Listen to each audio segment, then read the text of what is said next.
Hello, everyone, and welcome to the Pascal Dennis Music Podcast. I'm here today with Pascal Dennis and David Logan. And today we are going to be talking about singles from the upcoming album, Love is a Drug from Hell, which are Another Suffering Bastard and Bozo Alert and the Colosseum Blues. So, welcome, everyone. It's nice to be here again with Hi, everybody. Hey, David. Hey, Levi. Good to see you. Hello, everyone. Cool. So, maybe we can talk about the song backgrounds of the singles we have released so far. So maybe we could start with the song "Another Suffering Bastard." What's the story behind that? And what maybe we can also talk a little bit about the songwriting, your back and forth, and the production process, the choice of instrumentation, and so on. Sounds great. Another Suffering Bastard, please, is set in my favorite bar in the world, and it's a tiki bar on the Cayman Islands called Macabuca, which I believe in patois means something like WTF. And a tiki bar is, I'm reading from Wiki here, a themed drinking establishment that serves elaborate cocktails and especially rum-based drinks such as the Mai Tai, the Zombie, and the Suffering Bastard. And they are aesthetically defined by their tiki culture decor. And it's basically a romanticized conception of tropical cultures and typically Polynesian. The great tiki bars of the past were Don the Beachcomber's bar, and he was a beach bum that kicked around the South Pacific, and he put the first tiki bar together. And then the great Trader Vic, the world's greatest bartender, which is a label I would love to have. He took the baton from Don and he established Trader Vic's, which took it to the next level. And it was such a great bar that it appeared in songs by Warren Zevon and other rock and roll luminaries. So Another Suffering Bastard is in that tradition of what the hell, let's live life to the full. Let's have fun. Let's be goofy. Let's drink funny drinks and make love and be free-spirited because we're only here for a short time. The deeper background of the song is that we had just come out of a particularly brutal lockdown in Canada. And for 2 years, you could get fined if you walked too close to your friend or if you sat on the park bench too close to your girlfriend. You get a $500 fine. So it was a particularly brutal time. And the lockdown finally opened and we had a chance to travel and to live and enjoy life. I should explain, a Suffering Bastard is a rum drink, one of my favorite rum drinks that's served at Macabuca Bar. And the song refers to Polynesian culture and tiki culture, and Trader Vic is in the song, and Don the Beachcomber's in the song. And the spirit of it is expressed in the chorus, which says, "Let's sail away on a pirate ship with Don the Beachcomber and Trader Vic. You say I'm no Socrates, but why should we live life down on our knees?" That's a bit of the background. Now, a bit more background. Where does it come from musically? One of my influences and one of my heroes is a guy named Bob Wills, and his band, the Texas Playboys, invented something called Western swing, and it's a mix of country and jazz. And in the 40s and 50s, they barnstormed through Texas and the southern and southwest and Midwest states. And they had just wonderful, wonderful players, really cheeky lyrics and harmonies and all sorts of neat modulations and really funny lyrics. songs like Bubbles in My Beer and Stay a Little Longer, and so on. And that's also part of the source, the wellspring from which this song comes from. So it's Don the Beachcomber, Trader Vic, Tiki Culture, Bob Wills and the Texas Playboys, and all of it somehow turned into this song. David, what were some decisions, stylistic choices you made when you produced this track? Well, here, let's just do a quick little snippet just to put in context everything we're talking about here. Tried to tell you all about it, but I did not get far. Oh, won't you get your mouth in gear? You tend to domineer. I might as well be swinging on trapeze. Bartender, another suffering bastard, please. Yeah, so, always good. I smile every time I hear that. I do too. And what an arrangement. I'm cooling my heels. I mean, that's lyrics, man. Like, that is just some way of saying, like, I'm just kicking back. And I just love the line, when you put your mouth in gear, you tend to I tried to tell you, but I could not get far. I mean, Pascal is just an incredible lyricist. And Thank you. and so I think that the approach for the song was really like imagining kicking back at a bar, cooling my heels, trying to talk to somebody who basically is, driving the conversation and can't get a word in. So, yeah, I mean, as far as the production is concerned, it's a fairly straightforward song, and I think that there was a focus with Giulio, the guitarist on this. Hang on one quick second here.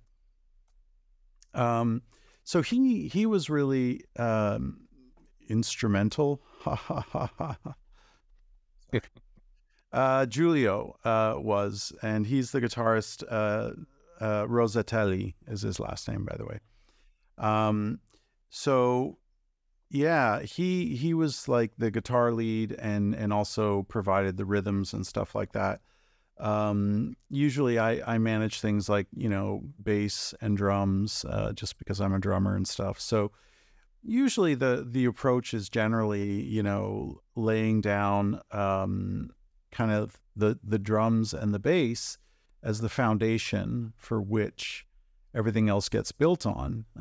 So typically, for example, if we're working with Davide Sambrota, usually it's a similar thing, and then he'll lay his keyboard parts on, and then he'll send it back to me, and then I'll add, strings or horns or what have you. And so similar thing with Giulio, laying down the foundational tracks and then sending them off, and then he lays guitars in and then sends them back, and then it's like a conversation happens. The thing about the production approach about all of this is that we're making this album entirely in a modular fashion. So, and for me as the producer, the trick, or I should say the challenge, is really getting it to sound like it's a live group of musicians. So very often with the drums and the bass, I'll lay down some live drums either with electronic pads, triggering really high quality samples, or sometimes I'll do brushwork and actually pull out a snare drum because that's so detailed. It's very difficult to do that with samples. I'll just pull out a snare and start laying down some, because for me everything is about feel, right? Mm-hmm. So I wanted this to sort of feel like, somebody, cooling their heels and trying to have a conversation, can't get a word in edgewise. And I think that's like, when you hear these guitar lines, like, for example,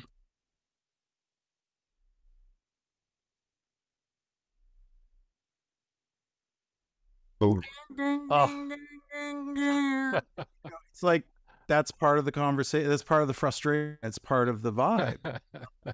And so for me as a producer, and a track director, it's always trying to do that. And I always look to the lyrics, always. And very often he'll say things like, he'll reference like a bass clarinet or chiming bells. Yeah. And so I'm always trying to put that in the song. Well, I write now with that in mind. I write with that in mind because I know you love that. So we sort of have this dialogue, and where I'm always answering his lyrics in some musical fashion. Now with this, it's a fairly straightforward, sort of country vibe, if you will, bluesy thing. So, there was no specific references to specific musical instruments. But it's funny because those references usually happen in more of his ballad songs or some of the darker songs that are not just sort of like happy-go-lucky, if you will. Because the bleaker lyrics are more evocative. Sorry, I was just going to say, like, if he was referencing, a bass clarinet and castanets in this song, it would be very difficult to put that in musically. But I do it. Of course, I would do it. I know. No bass clarinets are allowed in the Macabuca bar. There's security, and you'll be ushered out. Strict rules, man. They don't allow bass clarinets. Hey, you the bass clarinet, get the hell out of here. Now, contrabassoon, that's fine, and contrabass bassoon is also okay. No problem. I'll tell you, if I may, I'll briefly tell a story of how how my wife and I discovered the Macabuca bar. We were looking, we were on the Cayman Islands and a place that we've come to love. It's a very friendly, happy place. And we were looking for a place to have a drink, and we saw this hut out on this finger of land.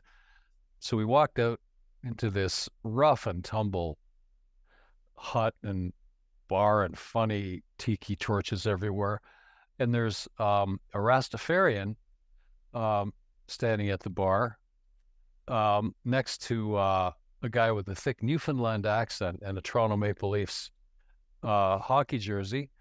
And then a scuba diver appears, climbs out of the water, and takes his flippers off and his mask. He walks over to the bar and orders a drink, and the three of them are there chatting.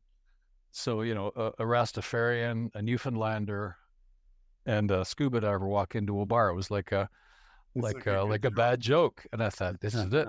And on top of everything, on top of everything, there's a hockey game on the TV, so it's that kind of a place. And everybody's just really relaxed, The Rastafarian is watching hockey and commenting on the goaltending, that's that kind of a place. It's a very happy-go-lucky place. And it's the antithesis of the dreariness and the darkness of the lockdown and all the insanity and stupidity that went on there. So it's a perfect antidote to those dark years. And that's what informs the song emotionally. Fantastic. Cool. And the other single, which is called Bozo Alert, has also a very interesting background, a message. So shall we talk about that? What was the idea behind that, Pascal? Well, musically, it comes from the 1950s Chicago blues.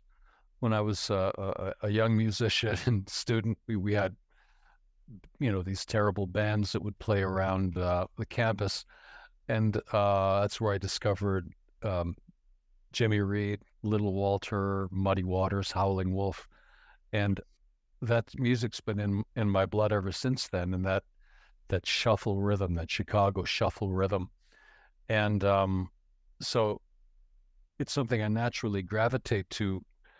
And this song obviously is a statement, a comment on the political landscape around the world, where it seems that bozo politicians, extremists of all persuasions of, left, of the right, etc., seem to be dominating everything. So it's a song that's of outrage on some level. It's also a song making fun of the bozos and saying, look, we'll get past you just through humor and goodwill and tenacity. You'll be gone, but we'll still be here, and we'll pick up the pieces. So it's the lyrics are quite dark. The jailhouse is packed, the madhouse is full. My mama needs surgery, but I've got no pull. I'd kiss your ring, I'd grovel too, to get my mama into the queue. Bozo alert, my mother's in pain. That you're sipping Shiraz in your private plane. That's just the second verse. The whole verse is like the whole song is like that. So it's quite an angry song, but we got some humor out of it, I think. And I mean, David will describe the arrangement. The video you did, Levi, catches it perfectly as well. The mix between sort of outrage and satire.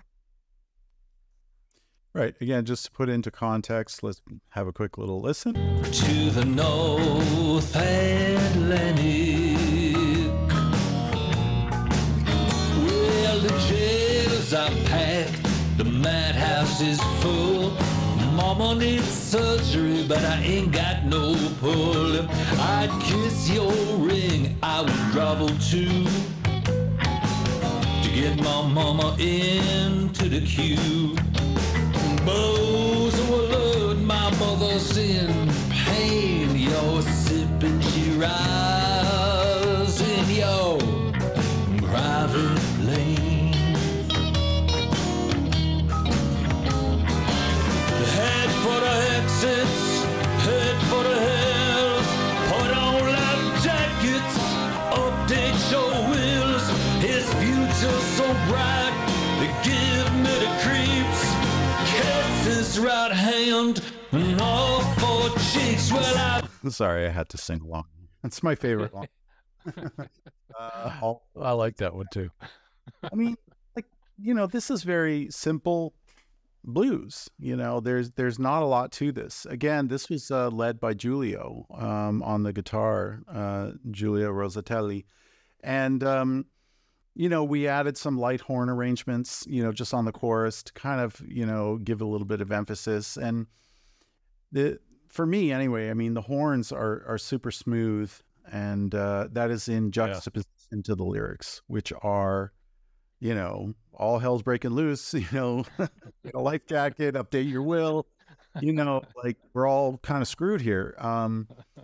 So yeah, I think for me, I always like to have, contrast in some way,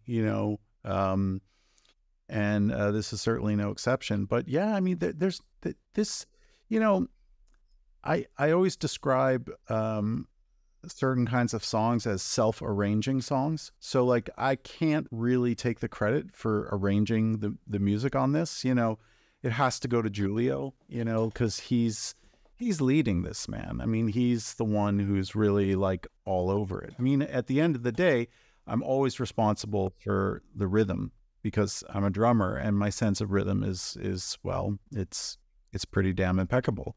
So, but the point is, the song is not about rhythm. The song is about feel, right?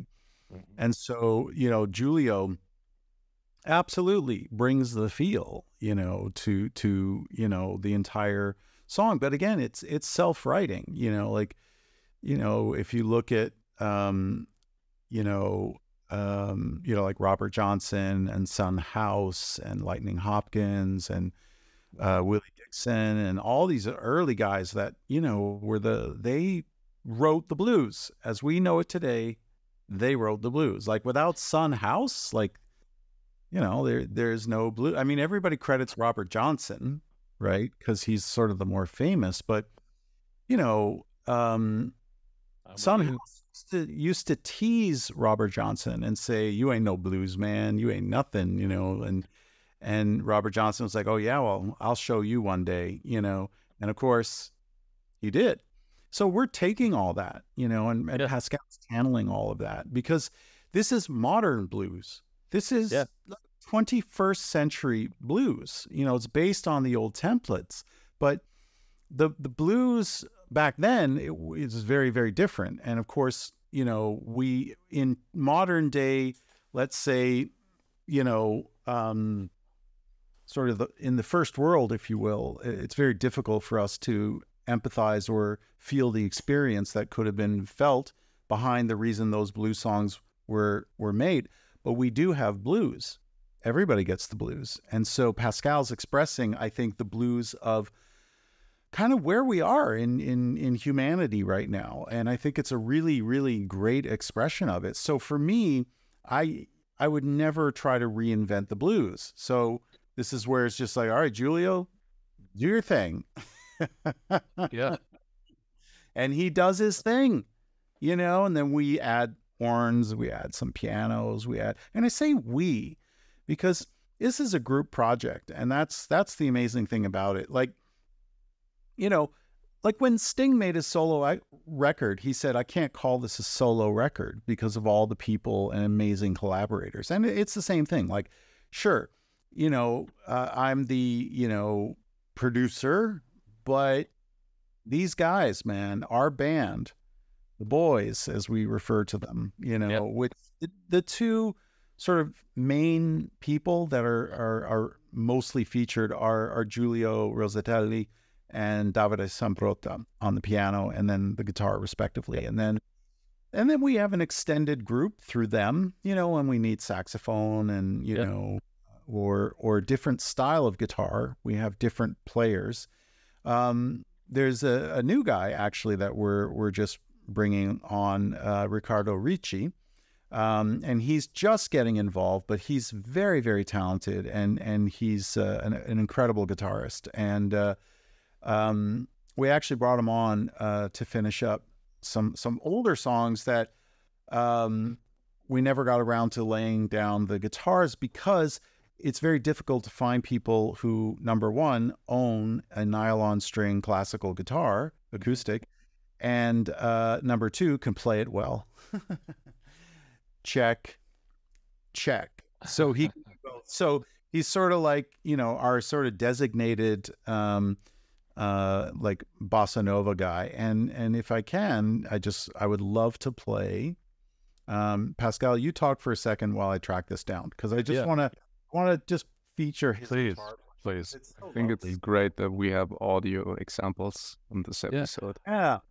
Well, just to build on David's point, our band is so good, and David's production and arrangement is so good that I feel spoiled, because I'm able to write in different styles with confidence that they'll not just know how to do it, but they'll make it insanely great. So I can do a 1950s style blues, or a 60s style bossa nova, or a modern pop, or a show tune, and they can play it. It's astonishing.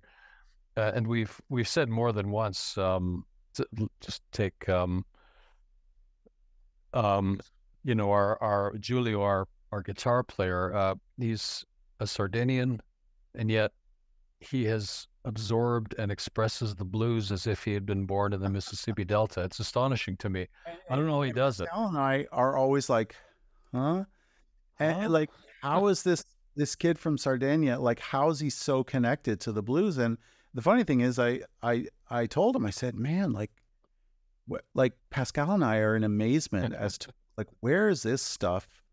Like where are you? Like, for example, listen to this, Rattlesnake Road. Check this out. Oh.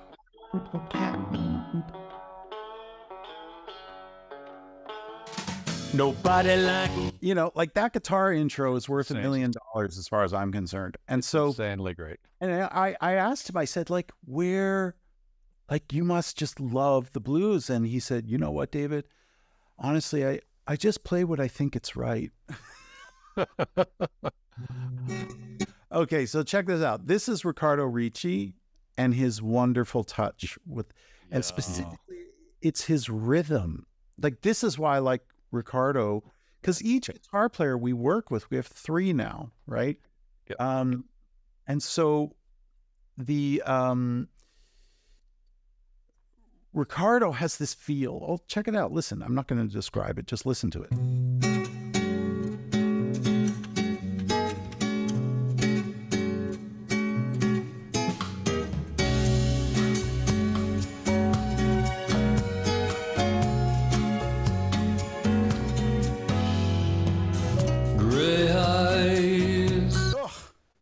Oh, crazy. And this is the thing. This is what's called synergy. Now, many people would say you can't make an album like this in the way you're doing it, David. You have to have everybody in bullshit.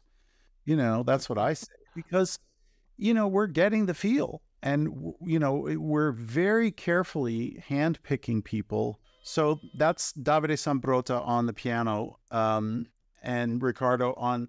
Do you hear that? That's my door ringing. I'll be right back. Take over, Pascal. Yeah. So again, it's such a joy playing with these players because I love bossa nova. I love 1950s blues. I love show tunes. David and I and the band, love jazz, and we have the ability to display all these colors, express all these colors. So the palette is so rich, and for me as a writer, it's a joy beyond description. I pinch myself, when I hear what these young fellows do, and David's arrangements. It's just such a joy. And I'm able to write with that in mind, and it's elevated my writing as well. One hand washes the other in this situation, Yeah. like his songwriting then becomes informed by, saxophone for this one. And, because we have, and then our St. Louis brass section, and I don't mean San Luis College of Music in Rome. I mean, actual San Luis, Missouri. We have a horn section. And led by Pete Trumpet is his screen name, but Jeffrey Simper is his real name. Anyway, he leads that band, and man, okay, so how about we do just a little bit of a segue, since we wanted to talk about Coliseum Blues. Yeah. So this Let's hear. San Luis, Missouri, United States of America. This is the horn arrangement that that I co-wrote actually with Julio. He and I worked on these horns together, and then we sent them off to San Luis, Missouri.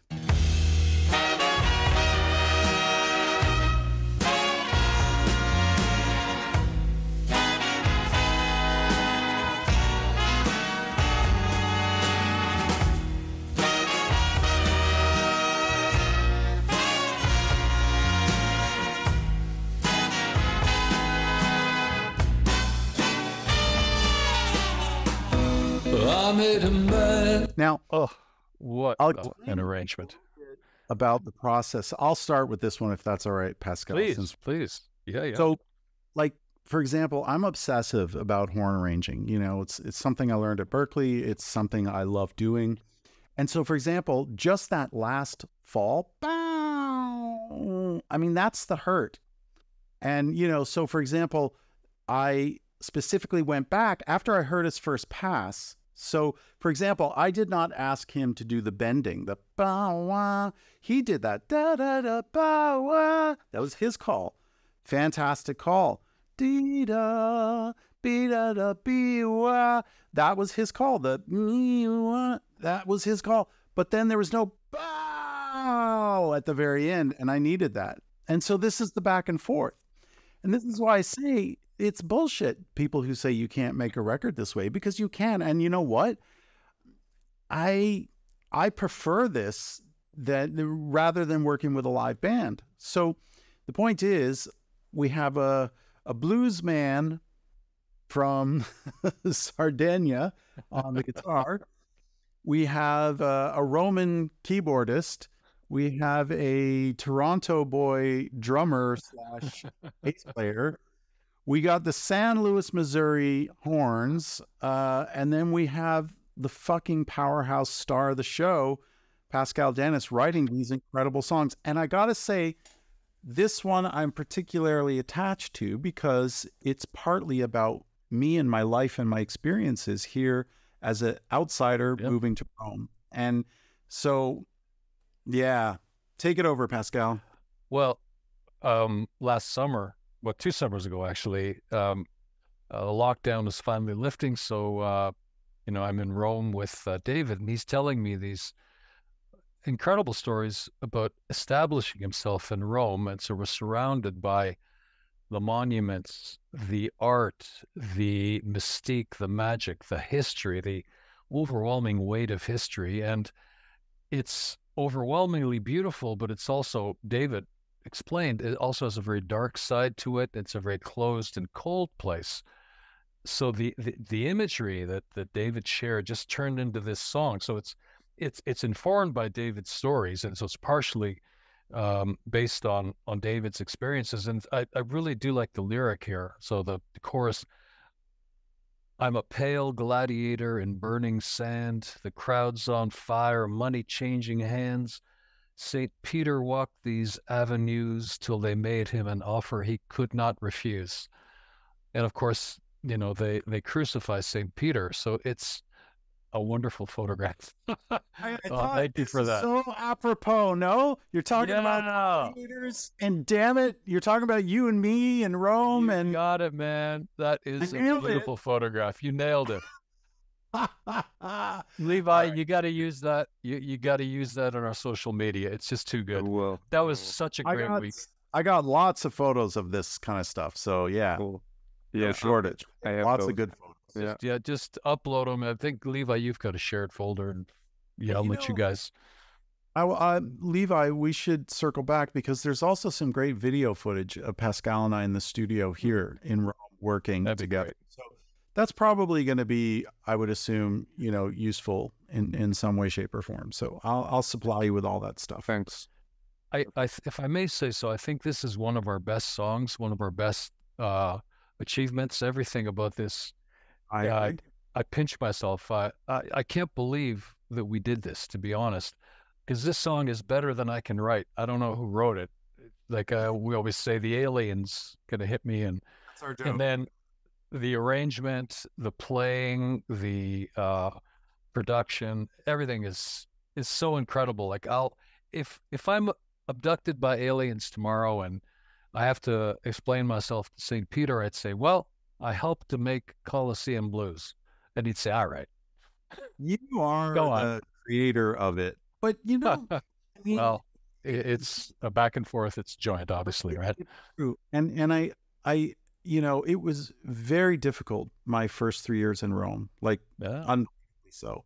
And I explained some of the things that happened to me and some of the ways that I got really seriously fucked over by, people here in Rome, and how painful it was. And I sort of learned some very, very painful lessons. And I shared that, with Pascal as we're walking through the streets of Monte in Rome, sipping cocktails by the Colosseum, and so, for me, like it's part of the song is my story, of kind of in the only the way that Pascal can do. But he's a master lyricist. He's a master songwriter. He really is, and he's so humble, damn it. But really, what amazes me is that he takes some established forms, but then he completely turns them on their head and adds things in that you wouldn't ever expect.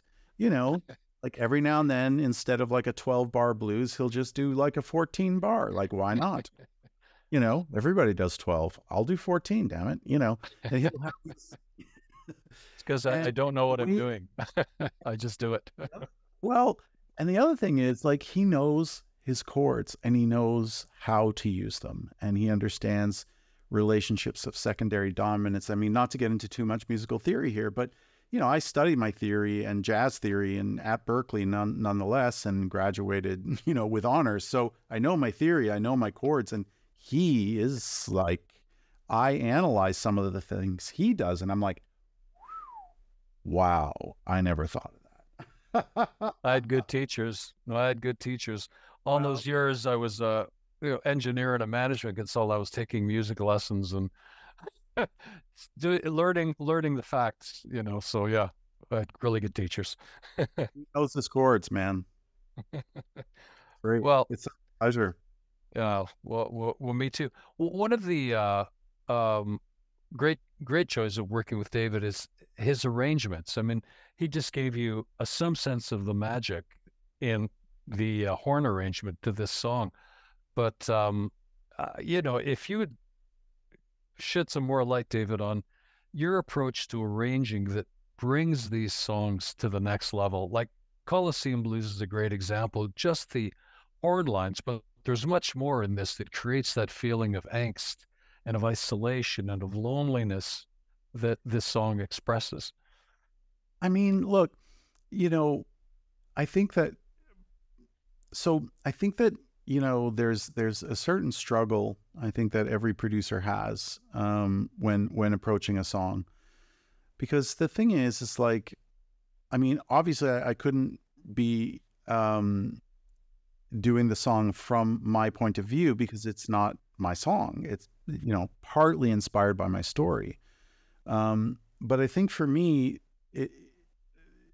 so everything for me begins with the lyrics. You know, the lyrics paint a picture, and it's a very clear picture. And, you know, I mean, all things being equal, part of the ideas for these arrangements also come from Pascal's musical choices.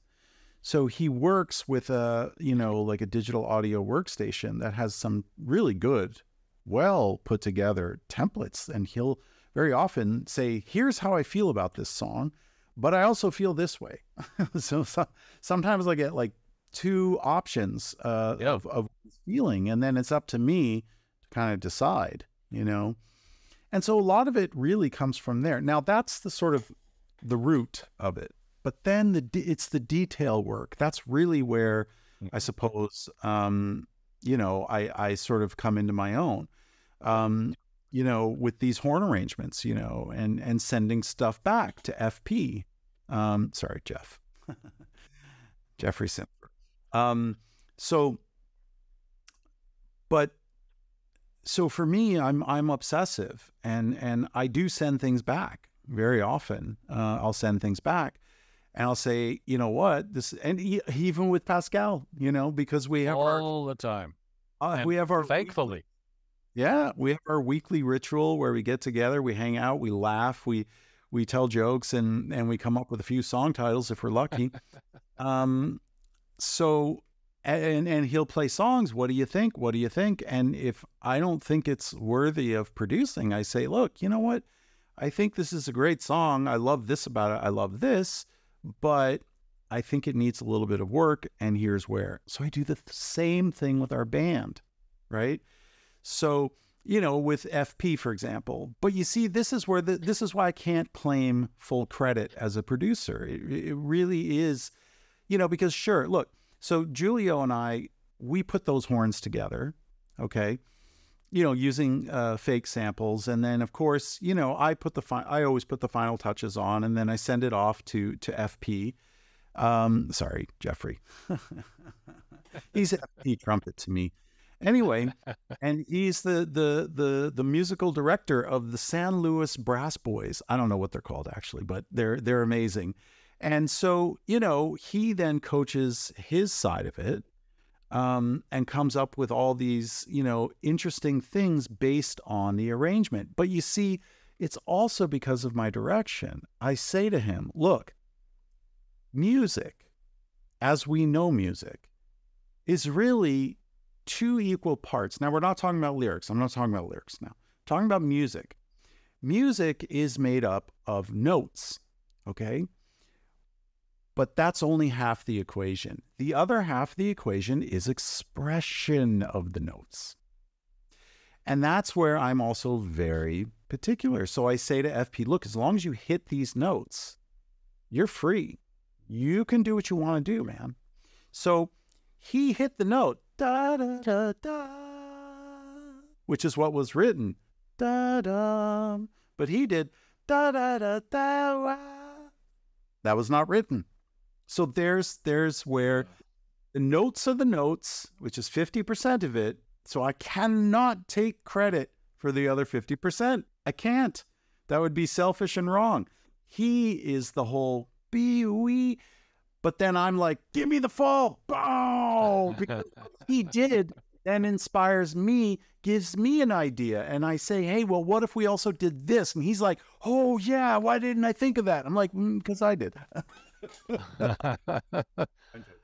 But But it's, the point is the conversations do happen very often in this way.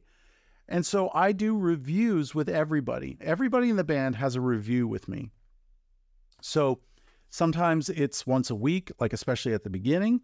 Then sometimes it goes once every other week. Then sometimes it's like once a month or twice, whatever it is. But the point is there's always dialogue. And there's always like this conversation about here's what works and here's what's not working so well. But for me, when it comes down to it, producing, it's always about in service of the song.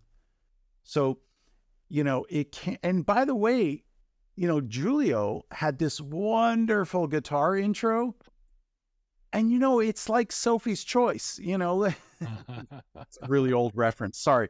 But it's like you have to choose between, spoiler alert, you have to choose between which child lives and which child dies of your two, offspring. And like, how do you make that decision?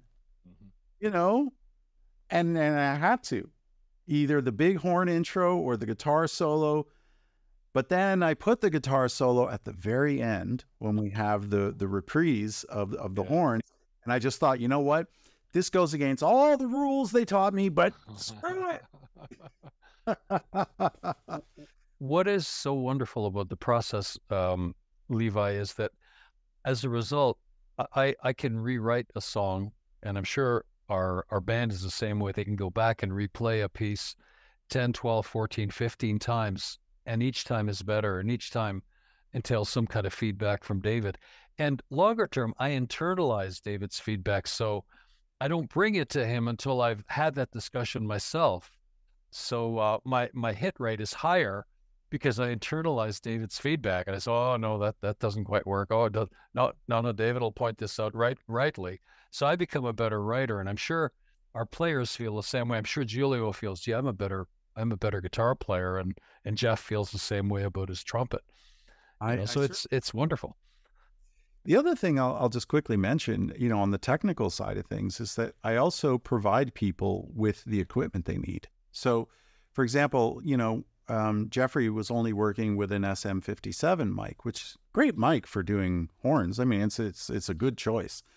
But, for example, a lot of people their first choice will be a ribbon mic, it's just a different kind of technology. So SM57 is dynamic mic, and then there's a ribbon mic. So, I was like, so it was part and part. I was like, I'm liking this sound, but I really want another option.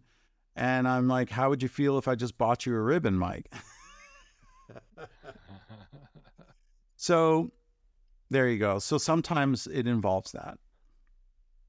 One of the other joys for me is with David's help, my son and I have set up a little studio here at home, so I'm able to do a lot of the work here and record it and send it and get feedback directly at a very high quality level, again, because of David's feedback and around equipment, and he's helped Matthew and I in that way as well. So yeah, we're all self-reliant now, Yeah, and I specifically pointed out what equipment he needed to get the vocal sound that I want. Fortunately, he had a great vocal mic at the start, so he didn't need to buy that. But the recording interface, and then, his son and I, Matthew, went through, like compression settings, which you have to do when you're recording. And we got it took us like maybe 3 or 4 songs of tweaking, but then once we got the sound, like that's it. And our vocal sounds are so bloody consistent album to album, because I'm like, set it and forget it. Don't touch it.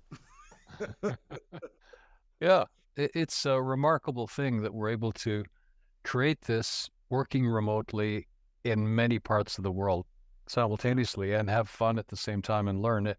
Again, I pinch myself. It's, like, thank you, God. I'll take it. Me too, man. It's really a dream project. And this is the other beautiful thing about Pascal and I is we have this mutual appreciation, and we're always saying, I'm grateful for you, Sawadee Kap, Thai, because we both know that word. And we're both always thanking and expressing our gratitude to the other, because this is a dream come true for me as a project.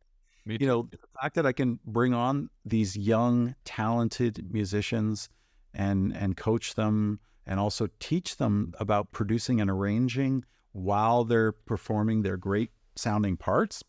Fantastic. That's just Giddy up. theater that it just so wonderful, you know?